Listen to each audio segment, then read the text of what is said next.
Welcome back, Time Crunch fans. I'm your host, Coach Adam Pulford.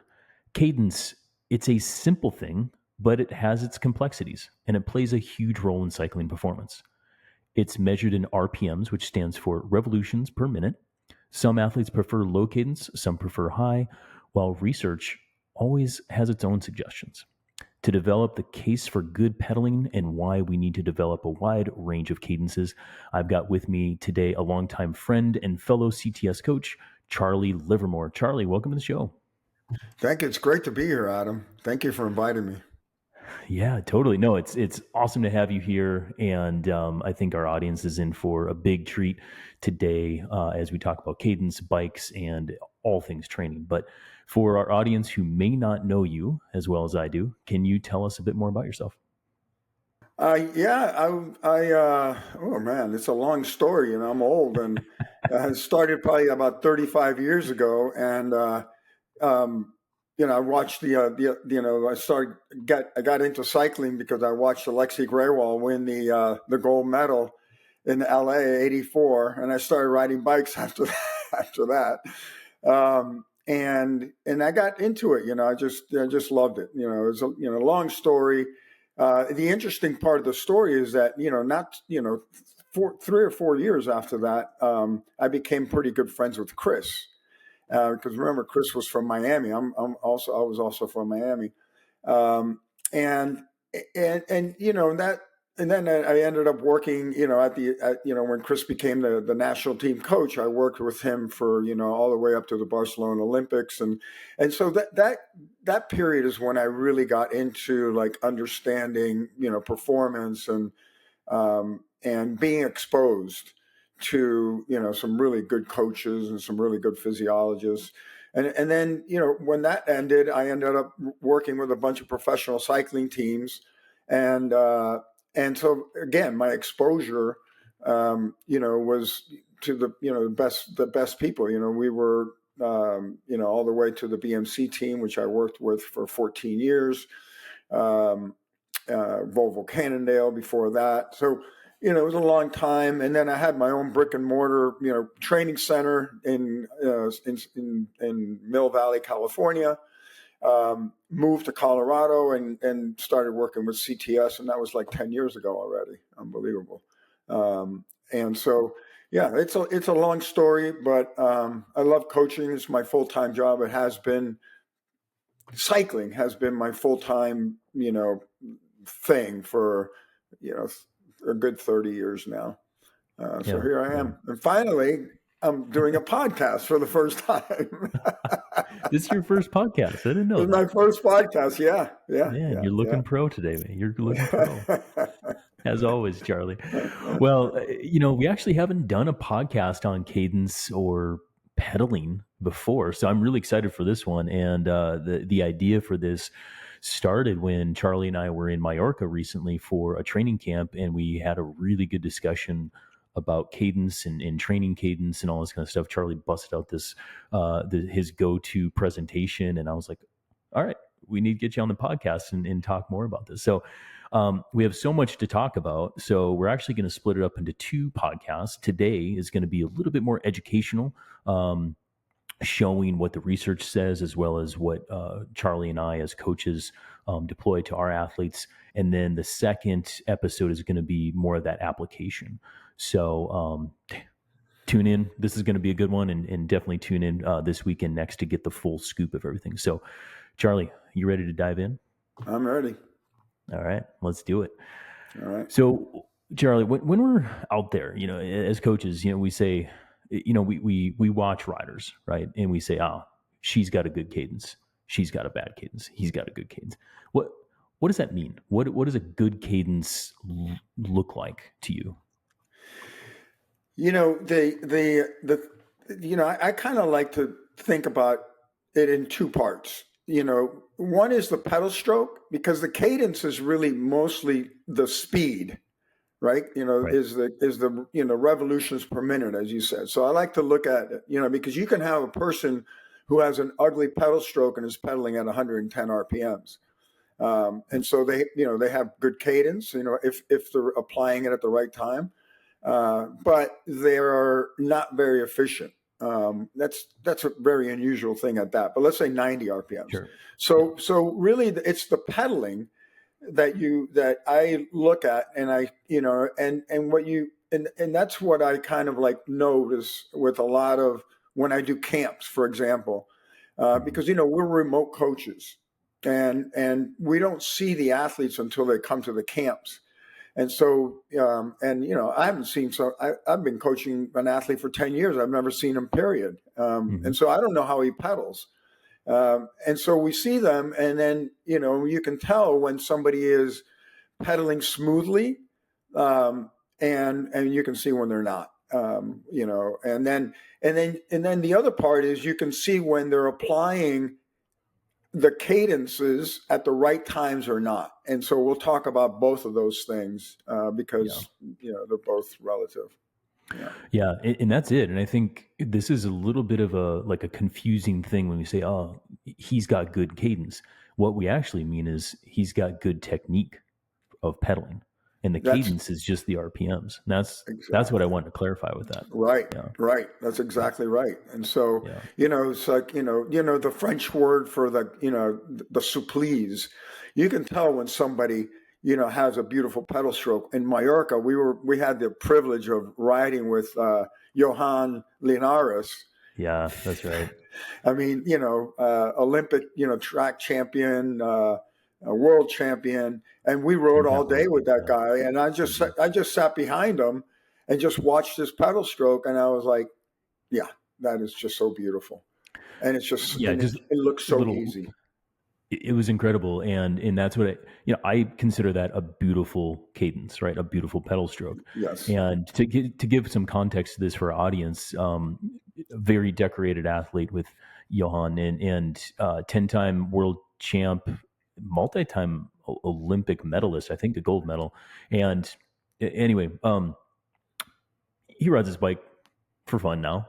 But that technique is never gone, and it's just beautiful to watch him ride, for sure. And that's what we're talking about with where we're going with this conversation, right? Developing that efficiency and that kind of like dance on the pedals. Exactly. So, Charlie, we know we can see that as coaches, being around bikes and athletes as long as we have. But what does the science suggest about developing good pedaling technique? They're basically there's been a couple of studies, and I got my notes here so I don't mess them up because I can't remember that well. But there was one study that looked at 11 active Spanish, no coincidence, base pros that were GC guys or time trial guys, classic guys, and they all had an amazing Palmares. They either won classic. I mean, they were the top guys. And they have, different ranges of VO2 max aerobic capacities. And what they found in this study is that the ones that had the lower aerobic capacities made up that kind of difference by being more efficient in the pedal stroke. The smoother, and so the riders with a relatively low aerobic capacity were able to compensate for the handicap by being much more efficient, resulting in their requiring less energy to generate a particular power output. And so that's really what we're, everybody wants that. Everybody should want that. Another interesting, this came out in 2016, Garcia Lopez, that they wanted to, finally say, okay, is there a difference between world tour riders and let's say elite riders, so maybe like domestic pros or U23 guys or up and coming juniors. It's like, what were the difference? Because they're all great, and they did this test interestingly at 200, 250, and 300 watts. So that's all mostly zone 2, a little bit higher. Zone, it's not really big. But what they noticed is that there was a big difference in the way that the Pro Tour riders pedaled other than the other ones. And the difference was that the professionals had higher proportion of positive force through the entire pedal stroke. Not the entire pedal stroke, and we're going to get into the amount that you can do. So they had a better duty cycle. They were making torque in a greater part of the duty cycle, or a greater part of the pedal stroke. And they also had tendencies towards a lower maximal torque than the elite and the club riders. That means that, along the pedal stroke, they were actually making less peak powers than the others to make the same power. And that's because they were starting earlier. And so they didn't have to make as much power through the big power zone, which is, by, let's say 2 to 4 o'clock, if you will, on the clock. And they followed through, through the bottom. So they had a bigger duty cycle, which then led to, a need to make less peak powers in that 2 to 4 area. And, as you know, when we're making big power, the more power we're making, more muscle we're recruiting, and more energy we're doing, there's more fatigue in that. And so that's probably why, and the study doesn't go on this, but my theory is that that's probably why the Pro Tour guys can do a monument. And you take some of these, other cyclists that we were mentioning, the elite guys, and in an 80 to 100 mile race, they could probably hang in there pretty fine. But then you go to 150 miles, and it's a big difference. And I think at that level, the pedaling efficiency makes a big difference. So to kind of recap some of that with some of the terminology, duty cycle, not too sure, but you're referring to the time period where the cyclist is producing power. They start to produce power and then they end the production of power throughout the pedal stroke. That's the duty cycle. Yeah, it's when they're making torque. When they're making torque. Yep. Torque. And then the pros have, so in the period of the duty cycle where it like 3 to 5, where a lot of people tend to push more, it seems like recreational riders have a bigger torque or bigger peak power through there, and the pro riders have less, and that's simply made up for in a kind of a longer duty cycle, is what you're saying. Exactly. That's what the study showed. Yeah, exactly. Gotcha. There's another, and here's a quote: greater power production associated with increased duty cycle likely occurs because the extension phases for the whole leg, ankle, and knee and hip joints generally started earlier in the pedal cycle and continued later into the cycle. So that's exactly what we're talking about. Yeah. Yeah. And I think we have a slide that we're going to show a little bit, in a little bit, but yeah. Yeah. So there, so I think that there's, I've been thinking about this for a long time. I'm not a gifted cyclist by any means. I don't have any good genetics. I have very low VO2. But I love technique, and anything that I do, when I was a skier, I didn't care about going fast. I just wanted to carve perfect turns, both edges. And I'm the same. I'm a geek. But when I go out riding my bike, at the end of the day, when I come back, I'm happy when I had a good pedal.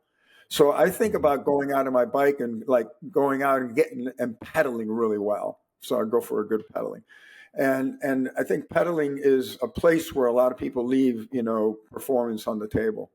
I would agree with that for sure. And it's something, because it is so simple, it's a very fixed sort of motion that we all have to, pedal through. Like, get on your bike. We teach kids to ride a bike when they're very, very young, right? Because it's so simple, I think that good technique is often overlooked. So if you want to now, Charlie, we can go into that presentation, because I'd like to learn and teach our audience how power is actually made, and then get into some of the specifics of pedaling technique. So with that, audience, if you're on YouTube, bring up your, definitely watch now, because we're going to share some visuals with you. If you're not on YouTube, what we're going to do is do our best to visually describe what we're pulling up. So as I pull up this first slide, I'll turn it back over to Charlie, and we'll look at how power is actually made. Okay, this first slide is really, kind of a case for cadence. It's not so much about the pedaling technique, but it's making a case, for cadence. And you want different cadences to manage, the force requirements of the intensity that you're making. And this simply just shows you that when cadence goes down at a fixed power, when cadence goes down, the force comes up. And so at 200 watts, you can see that at 40 RPMs, 21 newton meters is, approximately equal to, 46 pounds. It's pretty small on my screen, but 40 something pounds.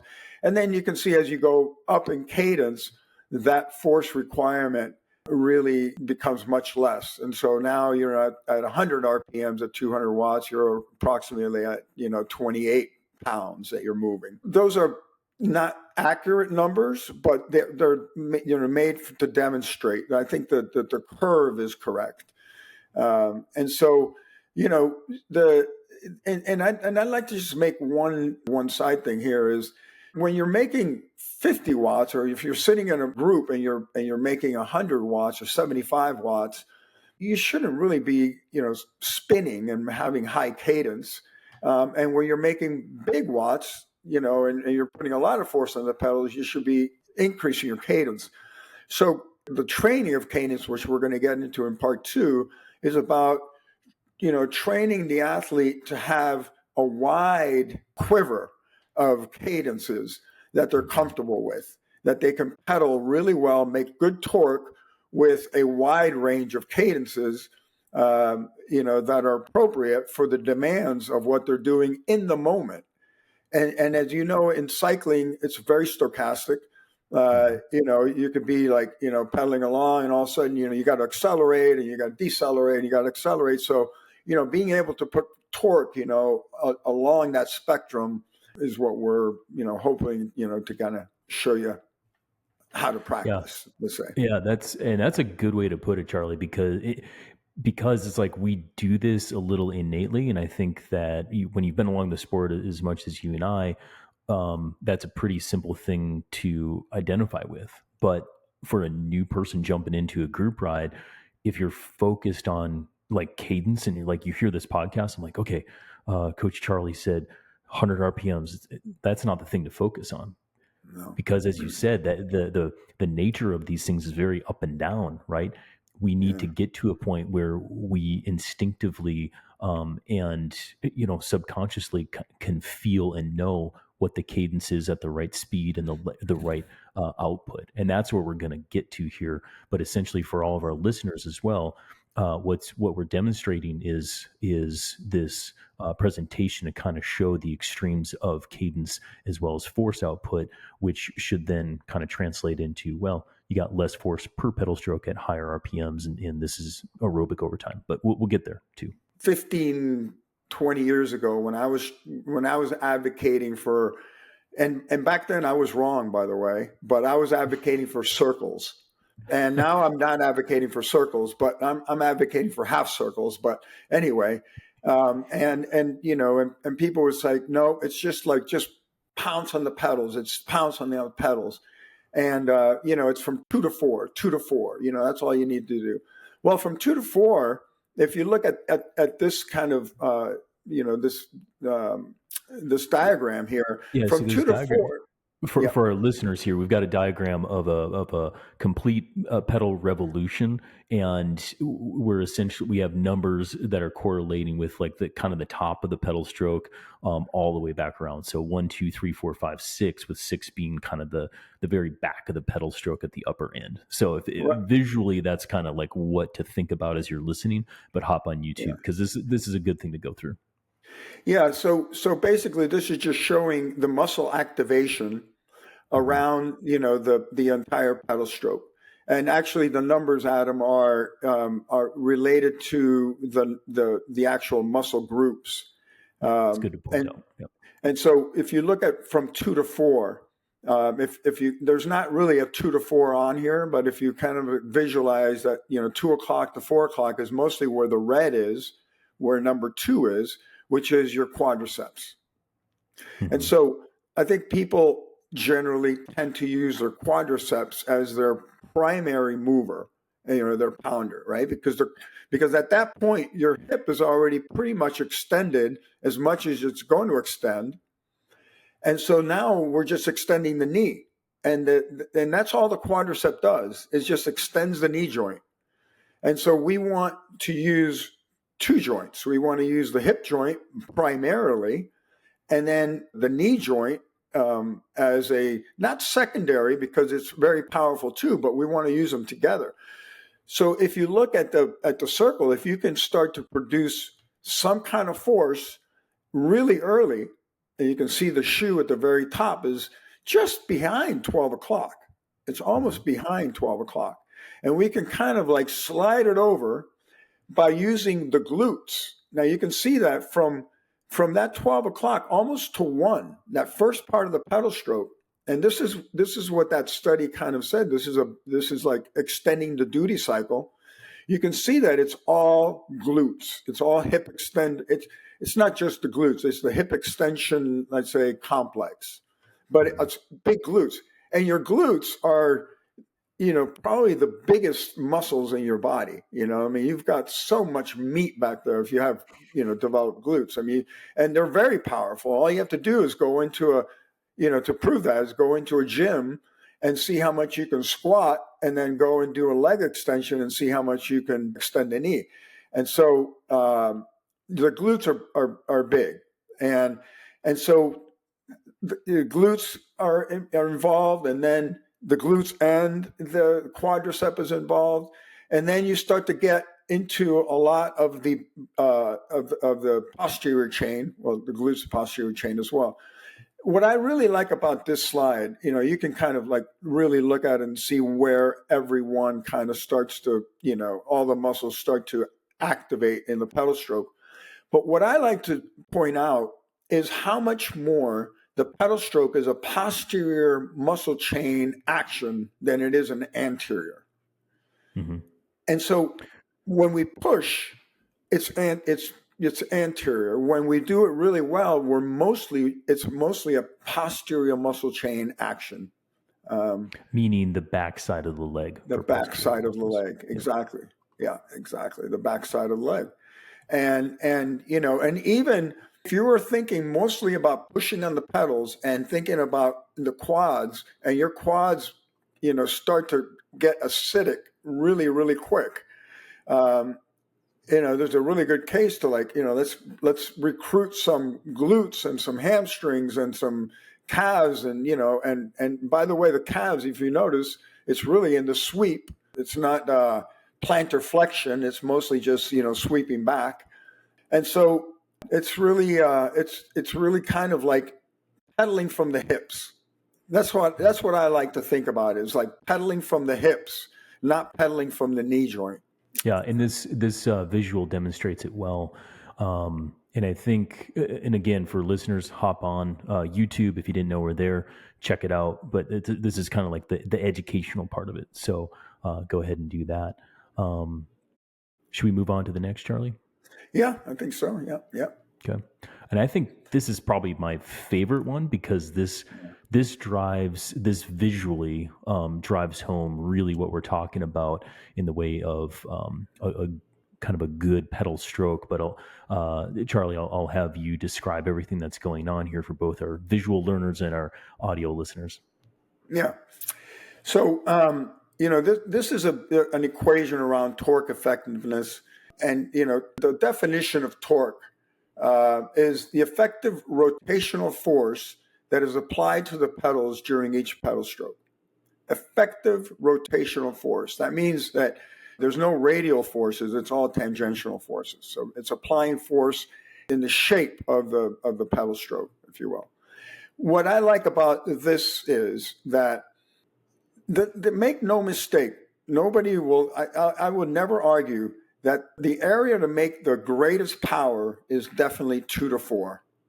Because that's the thing that I keep getting, pushback on when I talk about this. And and you're right, it is 2 to 4. You're right, but you're not totally right if you're saying that. It's like, mm-hmm. and so what and then the other thing that the other myth that this kind of clobbers is the whole circles. And that's, and I was a circle guy many years ago. And really it's half moons, because if you look where, when one leg is going through the top, the other leg is coming through the bottom. And so there's no force on the back of the pedal stroke. All you're doing is unweighting your leg, just getting it out of the way, making sure that, you're not weighting it so that you're not, carrying that weight with your other pedal. You probably want a little bit of dorsiflexion on the back there, but all that is, the dorsiflexion is just to get your foot in the shape or in the angle to be able to slide it over the top. Because if you kind of pull over the top and your ankle angle is really open at the very top of the pedal stroke, you're not going to be able to, put that little bit of force that you can see, that little shade of blue that starts, before 12 o'clock. Again, a big duty cycle. So this shows two things: what a maximum duty cycle should look like, and it also shows, where the peak power is really made, which is, when you're both glutes, hip extension, and knee extension are happening at the same time. Yeah, exactly. And for the audio people, just as a summary, if your crank arms are a clock and you've got noon at the top and 6 at the bottom, these are the numbers that we're referring to. And really that duty cycle or the starting point of that force production kind of starting at 11:30, and then pushing through with pushing through with the maximum power, kind of between that 2 and 4, which, as Charlie said, no one can argue that there's a lot of power production being, produced through there. But the new thing is it sweeps all the way down to like 6:30 or 7. Right. And then, I think that, and this is something that I've been preaching forever, is like, don't worry about the backside, because if you're pedaling properly, that leg just needs to get out of the way as the other leg is doing its work, and focus on making those half moons. They're half circles. And the thing is, when you're, the thing is, you are pedaling circles because you have 2 half circles. Each leg is producing a half circle, right? And so in a way it is a circle because there's torque constantly on the crank. There's always one crank that is in the production of torque, and so and if you get the synchronization right, that to me is where the light bulbs go off, and we're gonna, I think the next slide is the sync slide, but I love this slide because it really shows what a maximum duty cycle is. It's like a half moon, half circle. It shows that, yes, the biggest power is from 2 to 4, but you can like get some momentum, over the top, so that you don't have to put as much peak power. And that's what that study that Garcia did showed. Yeah, exactly. So let's take a look at the synchronization, because that is the next piece of the puzzle, in my opinion, to having a good pedal stroke and having good technique to feel that even tension throughout. So Charlie, describe this what's going on in this next slide. Yeah, this is how I, try to get people to practice, really good pedaling, because we're already great at producing power from 2 to 4.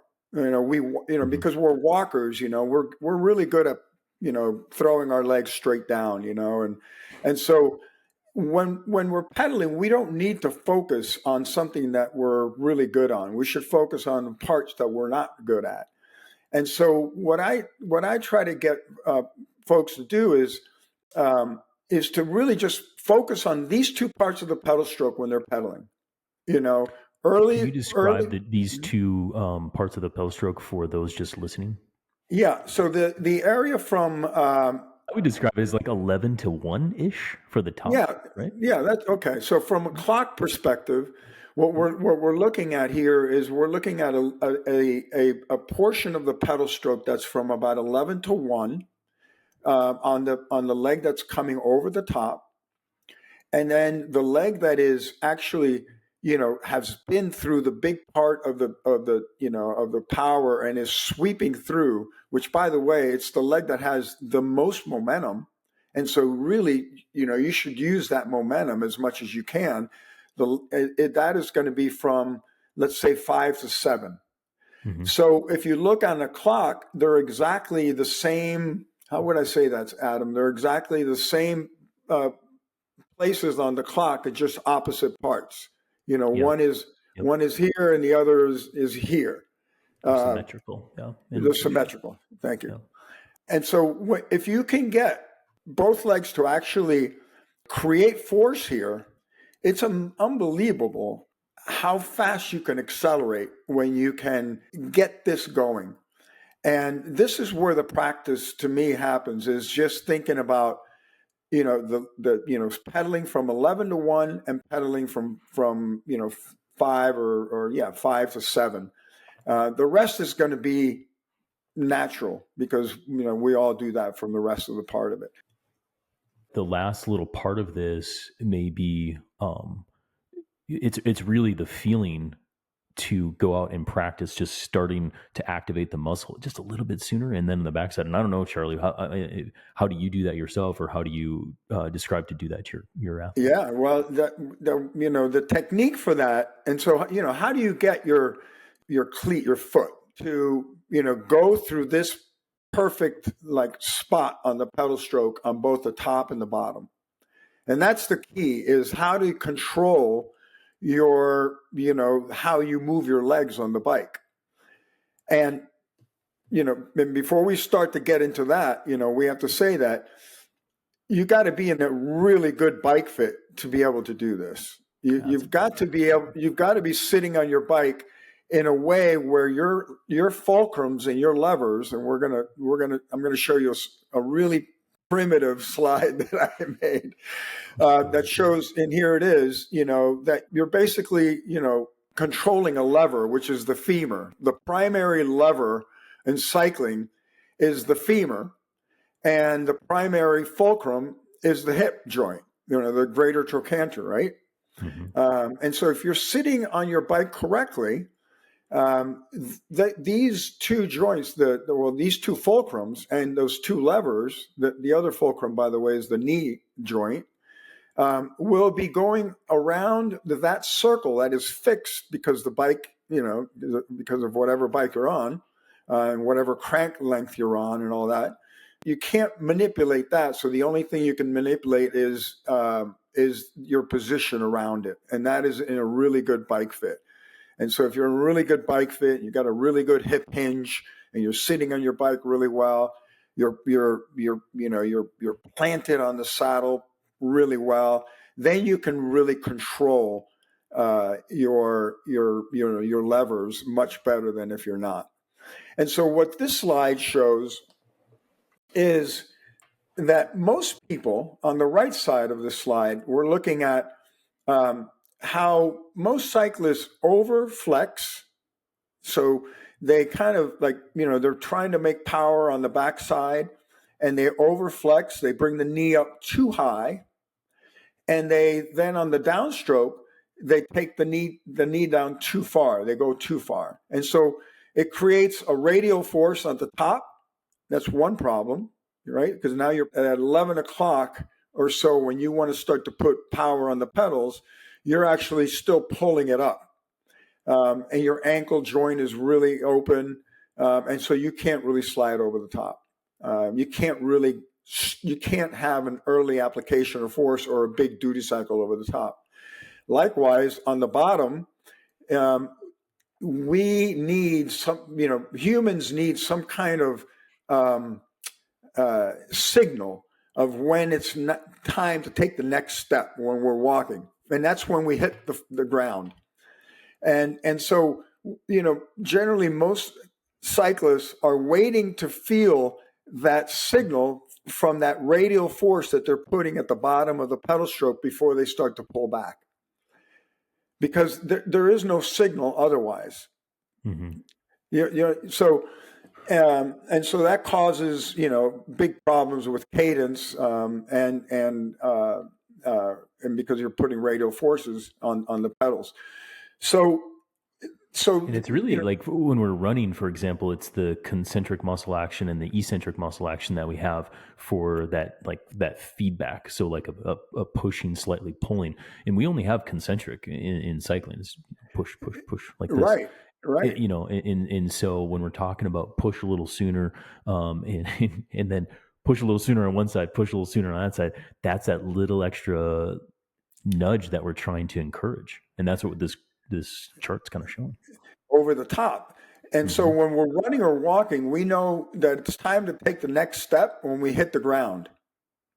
And in cycling, we're waiting for some kind of signal, to start to, the flexion part of the pedal stroke, if you will, the bottom part, the sweep through the bottom.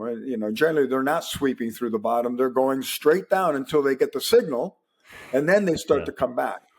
Yeah, that's the big problem with the extension part, which generally is a bigger problem than the flexion, but that's the big problem with the extension.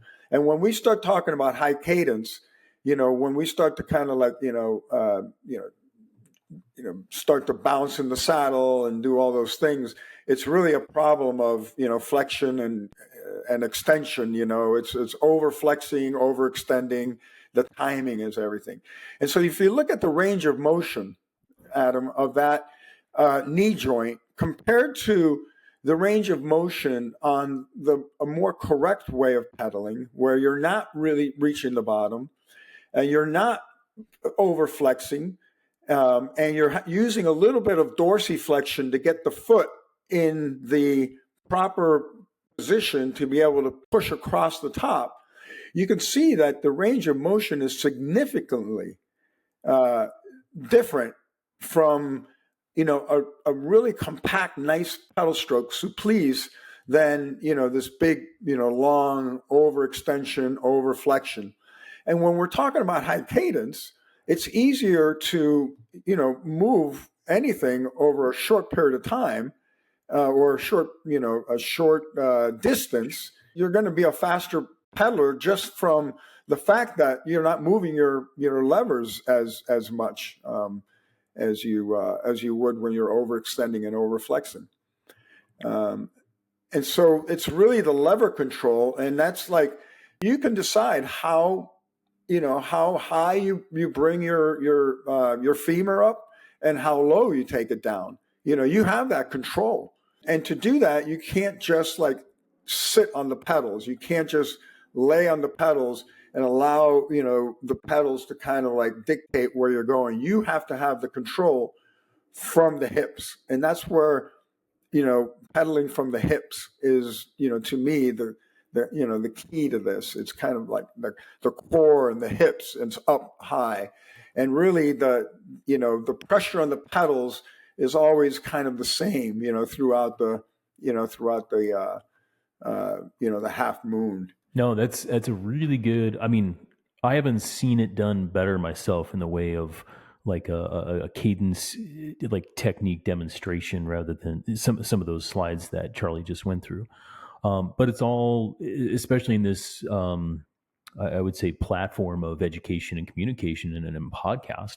It's a little tricky to always do that. And now the question is, how the hell do we do that? Right. How do our listener, hearing what they just heard from you, which was very rich, how can they take that and go apply it to their bike? What do we focus on? There's a couple of things we can focus on is really think about when you're pedaling, is pedaling from with the leg that is about to extend, is just to think about the pedal stroke from 11, maybe 11:30, just before noon, before 12, and to 1, and at the same time thinking about 4 to 6, and just doing that and trying to synchronize that. And now you can't do that when you're doing intervals. You can't do that when you're doing high cadence drills. And we're going to get into why high cadence drills actually help this process of learning this, without having to think about it too much. But it's really just kind of like that and the bottom, the top and the bottom, the top and the bottom. and just focusing on that. And the best time to do that is when you're on these kind of long, your coach says, I want you to go for an easy zone 2 ride. And they're like, oh, it's so boring. It's like, okay, I got something for you, to focus on that's going to make it a lot less boring. I want you to try to do this. And then I go through kind of a little bit of a progression. I want you to just one time as you're doing this, try to control your femur in the pedal stroke and try to just get that synchronization and try to get it one time, and then try to get it 2 times and then just really focus on that. And when they start to, being able to do it for 30 seconds, it's incredible how, their cadence goes up naturally because now they're not hitting any corners. They're not hitting any stops. It's really good torque. It's all tangential forces. And so because there's no resistance on these, radial forces, all of a sudden your legs just start moving much more freely. So it's really about going out and doing 11 to 2 and, 5 to 7, 11 to 2 to 5 to 7, and just trying to do that, one leg and the other, and just, and seeing how that works. Yeah. I agree with that. I think endurance is the place to start with that, inside and out. Inside, much more controllable. And it's a good little mental technique to use. And I like to say, try to, feel that even pedal stroke when you're coming through and coming down the bottom.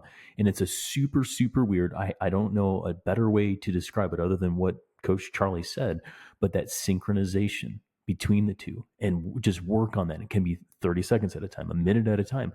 If you're an amazing focuser and you can do it for 5 minutes at a time your first time, that's great. And then you just play around with it. I don't have a recipe. And I also encourage people to just use whatever cadence that feels natural. I wouldn't manipulate that when you're first trying this technique. Use what feels good. But I guess, Charlie, too, because I don't even think that this is old school, because this is just teaching technique. But do you know of any technology out there that can give you the feedback immediately to see if you're having a beautiful pedal stroke, like what we described through some of the research, like an at-home sort of technology? Yeah, there's I have a watt bike, at home, and the watt bike has a really nice pedal efficiency screen. And is it like the spin scan from CompuTrainer that they use? It is, except it doesn't. Yeah, except the spin scans seem to be more like a peanut, and it's like the watt bike seems to be more where it's oval. Yeah.